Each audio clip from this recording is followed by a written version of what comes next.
నమస్తే, welcome to see news. నా పేరు ప్రియ. వార్తలు ముందుగా హెడ్లైన్స్. వీసీల రాజీనామా అంశంపై వాడివేడి చర్చ. ప్రివిలేజ్ కమిటీ పంపాలన్న మంత్రి కందుల.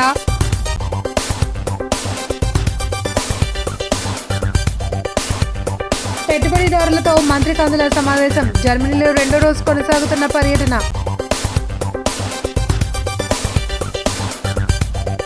కన్నీరు మున్నీరుగా వెలిపించిన జయప్రద. పుష్కర ఘాట్లో సోదరుడు రాజుబాబు అస్థికల నిమజ్జనం.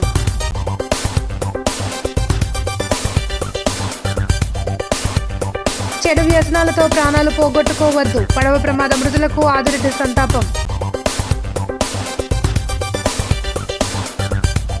నిరుద్యోగ పట్టభద్రుల సమస్యలపై గలమెత్తుతా. ఇండిపెండెంట్ అభ్యర్థి జీవీసులు వెల్లడి.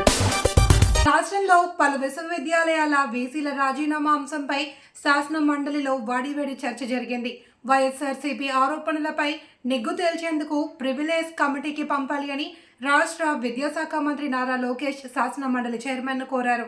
వీసీల రాజీనామా అంశంపై చర్చ సందర్భంగా మాజీ మంత్రి బొత్స, మంత్రి నారా లోకేష్ల మధ్య వాగ్వాదం జరిగింది. వీసీల రాజీనామా లేఖల్లో బెదిరించినట్లు అనే పదం ఎక్కడా లేదని లోకేష్ స్పష్టం చేశారు. వైకాపా నియమించిన వీసీలకు బేసిక్ ఇంగ్లీష్ గ్రామర్ కూడా రాదని ఎద్దేవా చేశారు. వీసీల రాజీనామా లేఖల్లో బెదిరించినట్లు ఆరోపణలు ఉన్నాయా అని ప్రశ్నించారు. రాజీనామా చేసిన ఒక వీసీ రాజారెడ్డి చెల్లెలి కోడలు. రాజీనామా చేసిన ప్రసాద్ రెడ్డి వైకాపా కార్యకర్త అని జగన్ పుట్టినరోజు వేడుకలు వర్సిటీలో చేసిన వ్యక్తి ఈ ప్రసాద్ రెడ్డి అని పేర్కొన్నారు. పార్టీ కోసం సర్వేలు చేయించిన ఘనత ఆనాటి వీసీలదని లోకేష్ వ్యాఖ్యానించారు. వైసీపీ ఆరోపణలు నిగ్గు తేల్చేందుకు ప్రివిలేజ్ కమిటీకి పంపాలి అని కోరారు. అధ్యక్ష, చాలా స్పష్టంగా గౌరవ సభ్యులు చెప్పింది, తెలుగుదేశం పార్టీకి సంబంధించిన వాళ్ళు లేదా ప్రభుత్వానికి సంబంధించిన వాళ్ళు బెదిరించి రాజీనామా చేపించారు అనేది వాళ్ళు అన్నారు. అధ్యక్ష, టోటల్ గా 17 మంది రాజీనామా చేస్తే 10 మంది కూర్చుని 10 మంది పర్సనల్ ఆర్ నో రీజన్స్ తో రాజీనామా చేశారు. లెటర్ నాదర్నే. ఇద్దరు ప్రభుత్వానికి ఫ్రీ హ్యాండ్ ఇవ్వాలని రాజీనామా చేసినట్టు ఇచ్చారు. 5గురు ఓరల్ ఇన్స్ట్రక్షన్స్ వచ్చినాయి, అందుకే రాజీనామా చేశారు అని ఇచ్చారు. ఎవరు బెదిరించాం, పలానా వాళ్ళు ఫోన్ చేసి మమ్మల్ని బెదిరించారు, బయటికి వెళ్ళమన్నారు, ప్రొటెస్ట్ తో నేను రాజీనామా చేస్తున్నానని చెప్పాల. విచిత్రం ఏంటంటే ఇక్కడ చూస్తే, in response to the oral instructions of APSHI to revamp the universities I here by tender by resignation. KG నుంచి పీజీ వరకు మేము తీసుకొస్తున్న సంస్కరణలో వాళ్ళ చేతగానితనం వల్ల 117 జియో తీసుకొచ్చి 12 లక్షల మంది పిల్లలు ప్రభుత్వ పాఠశాలకు ఎట్టు దూరం అయ్యారో దానిపైన చర్చిద్దాం. స్కూల్ కిట్ల గురించి చర్చిద్దాం. యార్ ఓపెన్ అధ్యక్ష. ఈరోజు గర్వంగా చెప్తున్నా, చిక్కి టెండర్లు 36% మేము తగ్గించాం రేట్స్. స్కూల్ కిట్స్ లో మేము 10% రేట్స్ తగ్గించాం. అది మాకున్న చిత్తశుద్ధి. గుడ్లో కూడా మేము రేట్లు తగ్గించాం. అవన్నిటి మీద చర్చించాం అధ్యక్ష. ఎట్లా వాళ్ళు గతంలో ఎడ్యుకేషన్ డిపార్ట్మెంట్ ని ATM గా వాడారో దానిపైన కూడా చర్చిద్దాం. ఐ హ్యావ్ నో ప్రాబ్లం అధ్యక్ష. సార్, ఈ లిస్ట్ లో చూడండి, ఎక్కడ కానీ బెదిరించాను ఉందా? మాస్గా స్ట్రైట్ క్వశ్చన్. మొన్న ఏమన్నారు? బెదిరించామన్నాడు ఆయన. ఇదే చంద్రశేఖర్ రెడ్డి గారు బెదిరించాము అని అన్నారు. ఎక్కడుంది అధ్యక్ష బెదిరించాము? దయచేసి మీరు చదవాలి. జర్మనీ రాజధాని బెర్లిన్లో జరుగుతున్న ITB బెర్లిన్ 2025 సదస్సుకు ఆంధ్రప్రదేశ్ తరపున హాజరైన రాష్ట్ర పర్యాటక, సాంస్కృతిక, సినిమాటోగ్రఫీ శాఖల మంత్రి కందుల దుర్గేష్ రెండవ రోజు పలువురు పెట్టుబడిదారులతో ప్రత్యేకంగా భేటీ అయ్యారు. ఏపీ పర్యాటక అభివృద్ధి అవకాశాలు, వనరులు వివరించి మంత్రి వారికి వివరించారు.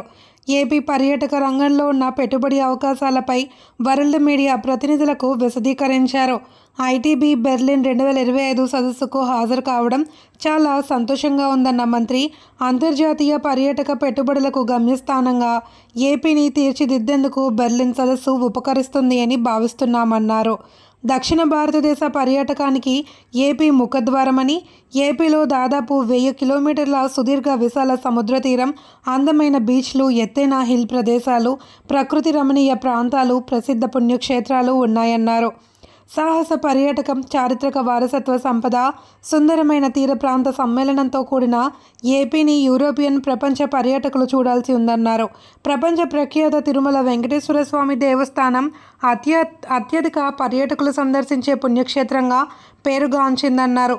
ప్రపంచ పర్యాటకుల గమ్యస్థానంగా ఏపీని తీర్చిదిద్దేందుకు AP CM Chandrababu Naidu, deputy CM Pawan కళ్యాణ్లు కృషి చేస్తున్నారని తెలిపారు. Waste management programs and responsible wildlife tourism while empowering local artisans and rural entrepreneurs. Araku Valley, a breathtaking hill station, offers immense tribal experiences where visitors can interact with indigenous communities, witness age-old crafts. Our government in Andhra Pradesh is a little over 6 months old. Our Chief Minister, Mr. Nara Chandrababu Naidu, and our Deputy Chief Minister, Mr. Kodidara Pavan Kalyan, prioritize development of Andhra Pradesh into a premier global tourism destination. We are focusing on sustainable growth, world-class infrastructure, and community-driven tourism development by collaborating with local communities, conservationists, and global partners. Andhra Pradesh boasts some of the most pristine beaches in India, including Ramakrishna Beach, Rishikonda Beach, and Maipadu Beach, ideal for leisure and adventure. Our coastline is home to luxury resorts, boutique stays, and wellness retreats that blend Ayurveda, yoga, and other nature. తన సోదరుడు రాజబాబు రాజమహేంద్రవరంలోనే పుట్టారని, ఇక్కడే బాల్యం, విద్యాభ్యాసం సాగాయని ప్రముఖ సినీ నటి, మాజీ MP Jayaprada అన్నారు. ఆయన మమ్మల్ని, కుటుంబాన్ని వదిలిపెట్టి దూరం కావడం చాలా బాధాకరంగా ఉందని పేర్కొన్నారు. జయప్రద సోదరుడు రాజబాబు గత నెల 27వ తేదీన మృతి చెందారు. ఆయన అస్థికలను గోదావరి పుష్కరాల రేవులో నిమజ్జనం చేసేందుకు ఆమె, రాజబాబు కుమారుడు సామ్రాట్ ఇతర కుటుంబ సభ్యులతో కలిసి బుధవారం విచ్చేశారు. గోదావరి పుష్కరాల రేవులో శాస్త్రోక్తంగా పిండ ప్రదాన కార్యక్రమాన్ని నిర్వహించిన అనంతరం అస్థికలను గోదావరిలోకి పడవపై వెళ్లి నిమజ్జనం చేశారు. ఈ సందర్భంగా ఆమె మాట్లాడుతూ, తాను ఎప్పుడూ ఇక్కడికి వచ్చిన సోదరుడు రాజబాబుతోనే కలిసి వచ్చేదానని, ఇప్పుడు ఆయన లేకుండా తొలిసారిగా రావాల్సి వచ్చింది అని విషణ్ణ వదనంతో చెప్పారు. ఆయన మమ్మల్ని శాశ్వతంగా విడిచిపెట్టి వెళ్ళిపోయారని, ఆయన గడిపిన ఈ నేలపై అస్థికలు నిమజ్జనం చేస్తే మోక్షం లభిస్తుంది అనే ఉద్దేశంతో రాజబాబు కుమారుడు సామ్రాట్తో కలిసి వచ్చారని చెప్పారు. ఇక్కడ ప్రజల ఆదరాభిమానాలు, ఆశీర్వచనాలతో ఆయనకు మోక్షం లభించేలా చూడాలి అని గోదావరి తల్లిని, ఈశ్వరుడిని ప్రార్థిస్తున్నట్లు పేర్కొన్నారు. ఎక్కడ పుట్టారో అక్కడే అస్థికలు నిమజ్జనం చేస్తే ఖచ్చితంగా మోక్షం లభిస్తుంది అని భావిస్తున్నామన్నారు. సోదరుడు రాజబాబు ఇక్కడే పుట్టాడు, అలాగే ఇక్కడే పెరిగాడు, ఇక్కడే చదువుకున్నాడు. ఎన్నో మరవలేని ఒక అమృతమైనటువంటి ఘడియలు మా జీవితాల్లో మాకు గుర్తుగా ఉండిపోయాయి.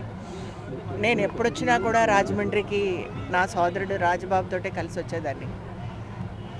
మొట్టమొదటిసారిగా నేను ఆయన లేకుండా, ఆయన మమ్మల్ని వదిలి 27వ తారీఖున వెళ్ళిపోయారు.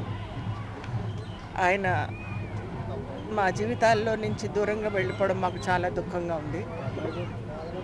ఆయన కుమారుడైనటువంటి సమ్రాట్ని తీసుకుని వచ్చాను నేను. ఎందుకంటే ఆయనకు గుర్తుగా ఎక్కడ పుట్టామో అక్కడే మళ్ళీ ఆయనకి ఈరోజు అస్థికల్ని నిమజ్జనం చేయడానికని వచ్చాము. గోదావరి లంకల్లోకి మద్యం, జూదం, ఇతరత్ర కార్యక్రమాల కోసం పడవలపై వెళ్లి ప్రాణాలు పోగొట్టుకోవద్దు అని రాజమండ్రి సిటీ ఎమ్మెల్యే ఆదిరెడ్డి శ్రీనివాస్ కోరారు. గోదావరిలో బోటు బోల్తా పడి 2 మృతి చెందిన ఘటనపై విచారం వ్యక్తం చేశారు. ఈ ప్రమాదంలో మృతి చెందిన 20 కుటుంబ సభ్యులకు ఎమ్మెల్యే ఆదిరెడ్డి వాసు ప్రగాఢ సంతాపం తెలిపారు. ఒకరు రాజమండ్రి రూరల్ పరిధిలోని మిలిటరీ కాలనీకి చెందిన వారిని, మరొకరు రాజమండ్రి సిటీ నియోజకవర్గ పరిధిలోని సింహాచల నగర్కు చెందిన వారిని పేర్కొన్నారు. అసెంబ్లీ సమావేశాల్లో విజయవాడలో ఉండడం వల్ల వెంటనే రాలేకపోతున్నానని, తమ పార్టీ నాయకులు మృతుల కుటుంబాలకు అన్ని విధాల సహకారం అందించే ఏర్పాట్లు చేశామని చెప్పారు. వారు బోట్లో గోదావరి లంకల్లోకి వెళ్లిన పరిస్థితుల పట్ల ఆయన విచారం వ్యక్తం చేశారు. ఎమ్మెల్సీ ఎన్నికల కౌంటింగ్ సందర్భంగా సోమవారం డ్రైడే అని ఎక్కడా మద్యకాల అమ్మం జరగకుండా అధికారులు కట్టుదిట్టమైన చర్యలు తీసుకున్నారని తెలిపారు. దీంతో కొందరు ప్రత్యామ్నాయ ఏర్పాట్లు చేశారని, చెడు వ్యసనాలకు అలవాటు పడిన కొందరు రాజమండ్రి పరిసర ప్రాంతాల నుండి కొవ్వూరు నుండి హ్యావ్లాక్ వంతెన సమీపంలోని గోదావరి బ్రిడ్జ్ లంకకు వద్దకు మద్యం ఇతరత్రా కార్యక్రమాలకు గోదావరి లంకల్లోకి వెళ్లడం వల్ల ఈ ప్రమాదం జరిగి ప్రాణాలు పోగొట్టుకున్నారని వివరించారు. రాజమహేంద్రవరం ఆ ప్రాంతం అలాగే కొవ్వూరు ప్రాంతం నుంచి హ్యావ్లాక్ బ్రిడ్జ్ లంక దగ్గరికి వెళ్ళడం జరిగింది. మరి నిన్న డ్రై డే ఎలక్షన్ ఏదైతే ఉభయ గోదావరి జిల్లాల పట్టభద్రుల శాసన మండలి ఎన్నికల కౌంటింగ్ ప్రక్రియ జరుగుతూ ఉన్న సందర్భంగా డ్రై డే. మరి ప్రత్యామ్నాయంగా ఏదైతే పోలీసు ఒక సర్వేలెన్స్ గట్టిగా ఉండడంతో ప్రత్యామ్నాయంగా ఈ లంకలకి వెళ్ళడం జరిగింది. మరి వెళ్ళిన తర్వాత వస్తుండగా సంఘటన ఏదైతే జరిగిందో దురదృష్టమైన సంఘటన, మరి ఇద్దరు ఎవరైతే మిలిటరీ కాలనీ రాజమండ్రి రూరల్ సంబంధించిన వ్యక్తి అలాగే రాజమండ్రి సిటీ సింహాచల్ నగర్ సంబంధించిన వ్యక్తి ఈత రాక ప్రాణాలు కోల్పోవడం జరిగింది. వారి కుటుంబానికి నా ప్రగాఢమైన సానుభూతి తెలియజేస్తా ఉన్నా.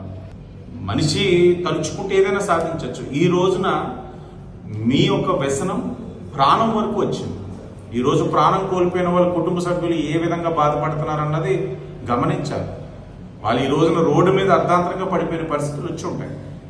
ఇలాంటి పరిస్థితి ఏ కుటుంబానికి రాకూడదు. మీరు ఆ వ్యసనానికి దూరంగా ఉండండి. ఈ కూటమి ప్రభుత్వం ఇలాంటి కార్యక్రమాల్ని ప్రోత్సహించదు. నిన్న డ్రై డే దొరకదు ఎక్కడా మీకు. ఎందుకంటే కూటమి ప్రభుత్వంలోని ఇలాగా ఈ చట్టం ఒక నిర్ణయం తీసుకుంటే దాంట్లోని లొసుకులు దొరకవు మీకు.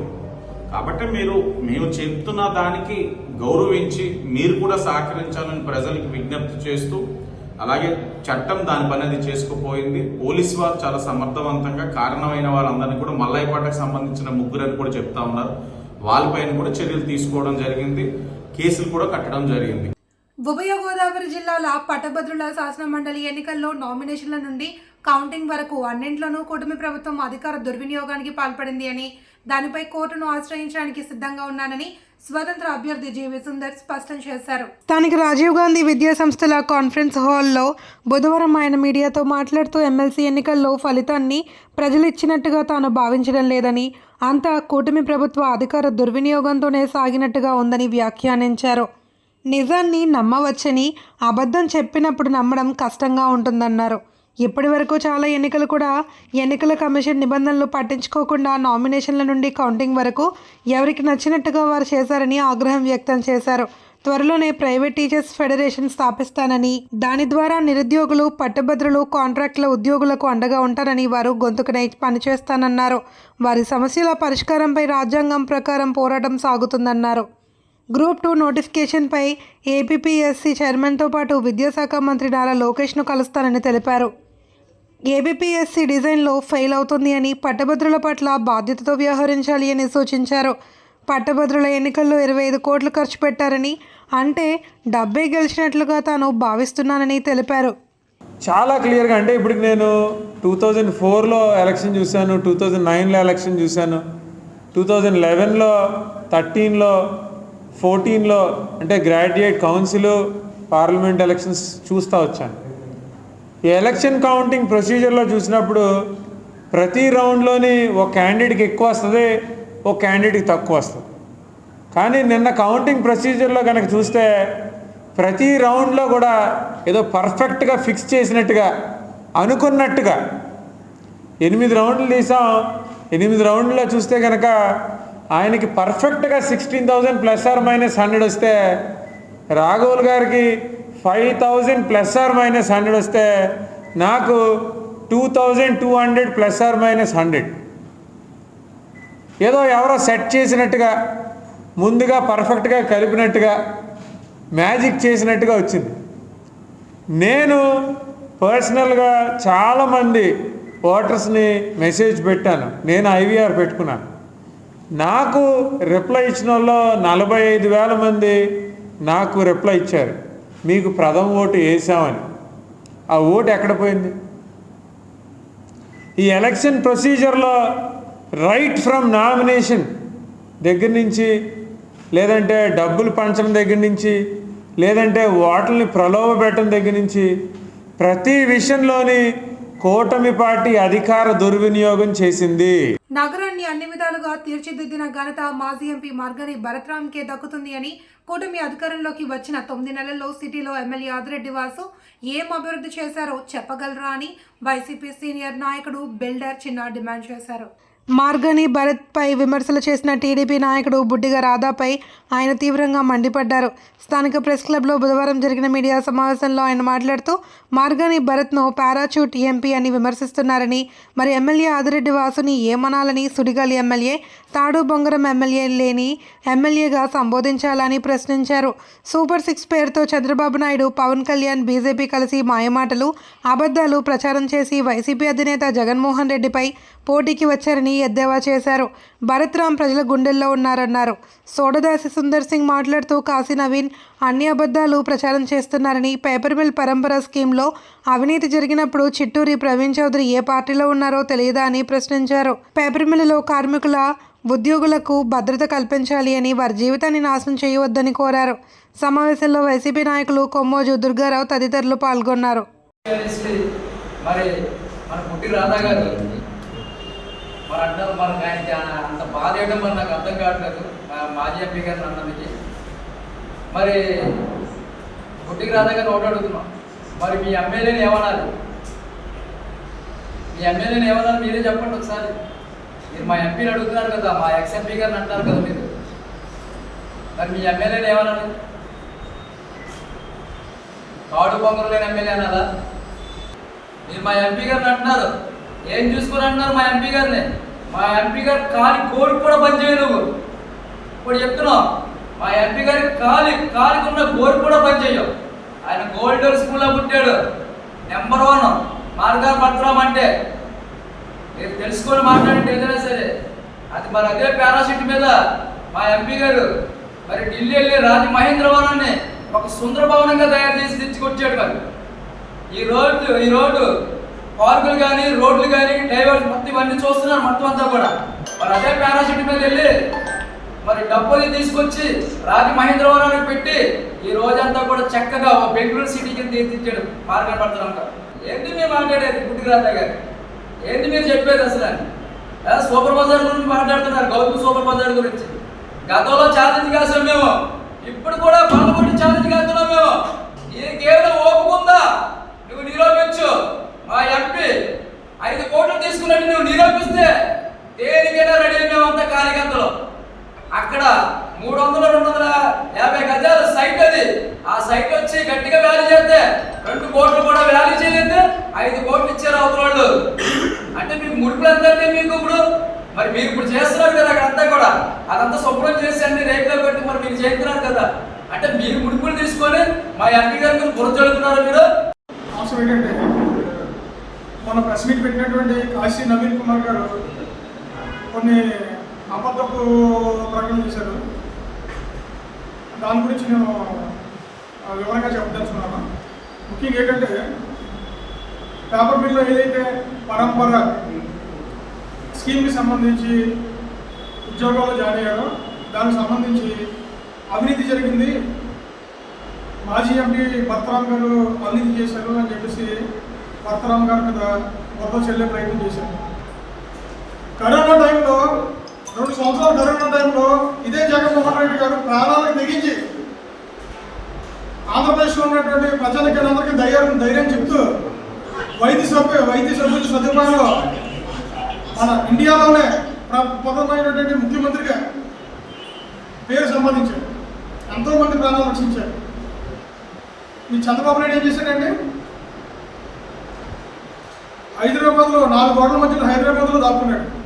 కరోనా టైంలో ఇప్పుడు కూడా జనాల మధ్యకి ఇప్పుడు రాలేదు. మీ దగ్గర కూడా అప్పుడు ఉన్నది కదా, 23 సీట్లు విమానం మీ దగ్గర ఉంది కదా. ఆ 23 సీట్లు విమానం వేసుకొచ్చి కరోనా టైంలో ప్రజల్ని ఆదుకోవచ్చు కదా. ఎందుకు దాక్కున్నారు మేము ప్రశ్నిస్తున్నాను. ముఖ్యంగా మీరు కోట్ల ప్రభుత్వం జనసేనతో పొత్తు పెట్టుకున్నారు, బీజేపీతో పొత్తు పెట్టుకున్నారు. వీళ్ళందరూ వల్ల మీరు ఈరోజు అధికారంలో ఉన్నారు. ఈ ప్రెస్ మీట్లో ఓన్లీ తెలుగుదేశం వచ్చి మీరు ప్రెస్ మీట్లు చెప్తున్నారు, ప్రెస్ మీట్లో మాట్లాడుతున్నారు.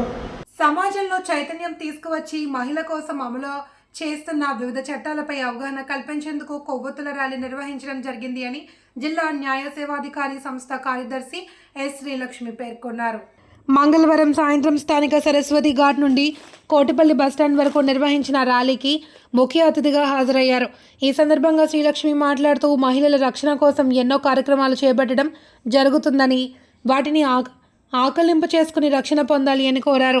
అంతర్జాతీయ మహిళా దినోత్సవ వేడుకలను పురస్కరించుకుని జిల్లా స్థాయిలో వివిధ కార్యక్రమాలు చేపట్టడం పట్ల జిల్లా యంత్రాంగాన్ని ప్రత్యేకంగా అభినందించారు. సమాజంలో చైతన్యం తీసుకువచ్చినప్పుడే మహిళలపై హింసను అరికట్టగలుగుతామని తెలిపారు. మన తల్లి, సోదరి, బిడ్డ కూడా ఆడపిల్ల అన్న విషయాన్ని ప్రతి ఒక్కరూ గుర్తెరిగి ప్రవర్తించాలన్నారు. జిల్లా స్త్రీ శిశు సంక్షేమ శాఖ అధికారి కె విజయకుమారి, డిఎస్పీలు Bhavya, Kishore, B Vidya, CI Mangadevi, SI Ameena Begum, CPDO Babyrani తదితరులు పాల్గొన్నారు. క్యాండిల్ ర్యాలీ ఏర్పాటు చేసుకున్నాం. ఇది ఇక్కడి నుంచి స్టార్ట్ అయ్యి కోటిపల్లి బస్ స్టాండ్లో ముగుస్తుంది. అక్కడ ఒక మానవహారంగా ఏర్పడి కంప్లీట్ చేసుకుంటాం అన్నమాట. దీన్ని అబ్యూజెస్, ఆడపిల్లల మీద జరిగే అత్యాచారాలకి వ్యతిరేకంగా, బాల్య వివాహాలకి వ్యతిరేకంగా మనం ఈ ర్యాలీ చేసుకుంటున్నాం. ఇది మీకు అందరికీ తెలుసు. ప్రతిసారి అంగన్వాడీ సెంటర్స్లో రకరకాల మీటింగ్స్ పెట్టి తల్లులకి అవేర్నెస్ ఇస్తున్నాం. కాకపోతే పబ్లిక్ అవేర్నెస్ కూడా ముఖ్యమైన ఉద్దేశంతో కలెక్టర్ మేడం గారు ఏంటంటే, లేదు అందరికీ అవేర్నెస్ రావాలంటే మనం కొన్ని ఈ కార్యక్రమాలు, ర్యాలీలు అవి చేస్తే కానీ వారికి తెలియదని ఈ కార్యక్రమం ఏర్పాటు చేసాం. దీనికి కారణం ఏంటంటే, ఇప్పుడు మనం స్లోగన్స్ చెప్తా, కొంతమందిలో మార్పు రావాలి. ఖచ్చితంగా ఎవరు బాల్య వివాహం చేయకుండా ఉండాలి, అత్యాచారాలు జరగకుండా ఉండాలి. మన తూర్పుగోదావరి జిల్లా బాల్య వివాహ రహితంగా, బాల్య వివాహాలు లేని చైల్డ్ ఫ్రెండ్లీ డిస్ట్రిక్ట్గా ఉండాలి, ప్లస్ అత్యాచారాలు జరగని జిల్లాగా ఉండాలన్న ముఖ్య ఉద్దేశంతో మనం ఇది చేసుకుంటున్నాము. దేశంలో మతోన్మాదాన్ని ఎదుర్కోవడానికి ప్రజాస్వామిక లౌకిక శక్తులు ఏకం కావాలి అని సిపిఐ జాతీయ కార్యవర్గ సభ్యురాలు అక్కినేని వనజ పిలుపునిచ్చారు. బుధవారం స్థానిక సిపిఐ కార్యాలయంలో 3 రోజుల సిపిఐ జిల్లా స్థాయి కార్యకర్తల వర్క్ షాప్ ప్రారంభమైంది. రైతు సంఘం జిల్లా అధ్యక్షులు పంతం నాగేశ్వరరావు అధ్యక్షత వహించారు. ముందుగా సిపిఐ జిల్లా కార్యదర్శి 3 రోజుల వర్క్షాప్ వివరాలు వెల్లడించారు. అక్కినేని వనజ మాట్లాడుతూ, ఈ సమాజంలో పౌరులందరికీ సమాన అవకాశాలు, హక్కులు లేవని, అత్యధిక వర్గాల వారు తమ శ్రమతో బతుకుబండి నడపడం కష్టంగా ఉందన్నారు. ఈ దోపిడీ నుండి శ్రామిక వర్గం విముక్తికి పార్టీ కార్యకర్తలు సైద్ధాంతికంగా ముందుకు సాగాలని పిలుపునిచ్చారు. రాజకీయ బోధన అనేది సిద్ధాంత పోరాటంలో అంతర్భాగంగా ఉండాలన్నారు. మార్క్సిస్ట్ తత్వశాస్త్రం మూల సూత్రాలు అనే అంశంపై ప్రొఫెసర్ రాజుబాబు మాట్లాడారు. దోపిడీ అంటే ఏంటి, వివిధ రూపాల పరిష్కార మార్గాలు అనే అంశంపై ప్రొఫెసర్ కె వెంకటరమణ మాట్లాడారు. ఈ వర్క్షాప్లో పార్టీ జిల్లా కార్యవర్గ సభ్యులు కొండలరావు, కె జ్యోతిరాజు, కె శ్రీనివాస్, చింతలపూడి సునీల్, సప్పా రమణ తదితరులు పాల్గొన్నారు.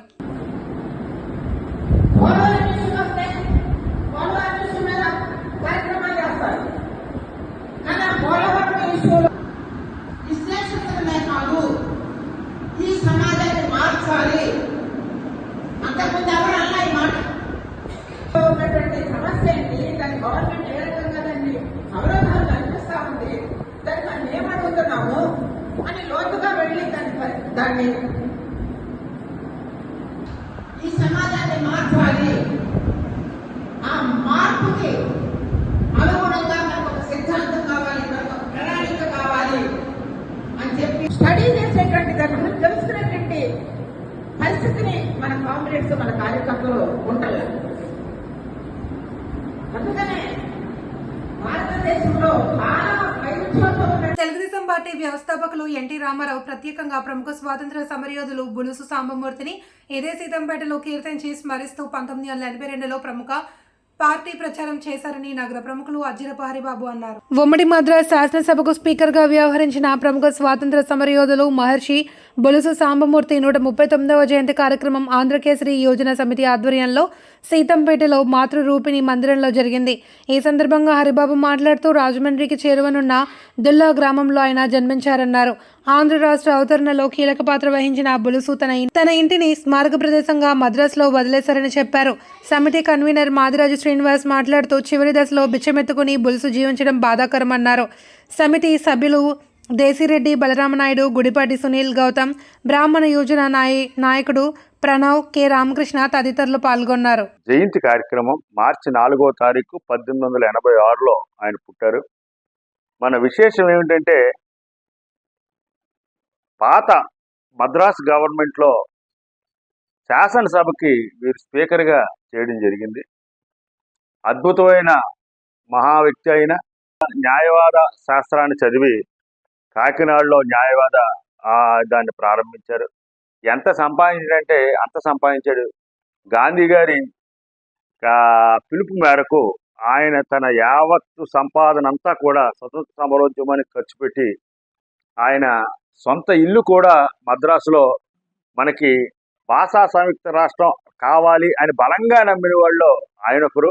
వారి ఇంటిని కూడా మన అమరనాథ చేశాడు, దానికి అంకితం చేశాడు. తెలుగుదేశం ప్రారంభంలో దాని యొక్క ప్రచారం నిమిత్తం కీర్తిశేషులు మన ఆంధ్రప్రదేశ్ రాష్ట్ర ముఖ్యమంత్రి వేరులుగా చేసినటువంటి స్వర్గీయ ఎన్టీ రామారావు గారు ఇక్కడ సీతంపేట రామాలయం సెంటర్లోనే కీర్తిశేషులైనటువంటి మహర్షి బులుసు సామమూర్తి గారి గురించి కొనియాడుతూ మహాత్ములు శ్రీ బులుసు సామమూర్తి గారు, డాక్టర్ బ్రహ్మజ్యోతి సుబ్రహ్మణ్యం గారు, అంబడిపూడి నాగేశ్వరరావు పంతులు గారు, టంగుటూరి ప్రకాశం పంతులు గారు నడయాడినటువంటి ఇటువంటి మహాప్రదేశం, మహోన్నతమైన పుణ్యస్థలంలోకి నేను ఇవాళ అడుగుపెట్టి ఈ ఆంధ్ర రాష్ట్రం గురించి పాటుపడుతూ తెలుగుదేశం పార్టీని పెట్టి దాని ప్రచారం నిమిత్తం మీ అందరి ముందరికి వచ్చాను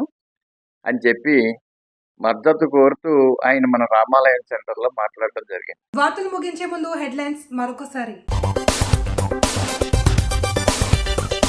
వేసీల రాజీనామా అంశంపై వాడివేడి చర్చ, ప్రివిలేజ్ కమిటీ పంపాలన్న మంత్రి కందుల.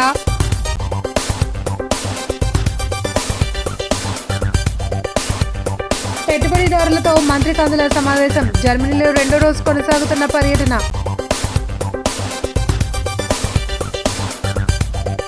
కన్నీరు మున్నీరుగా వెలిపించిన జయప్రద, పుష్కర ఘాట్లో సోదరుడు రాజుబాబు అస్థికల నిమజ్జనం.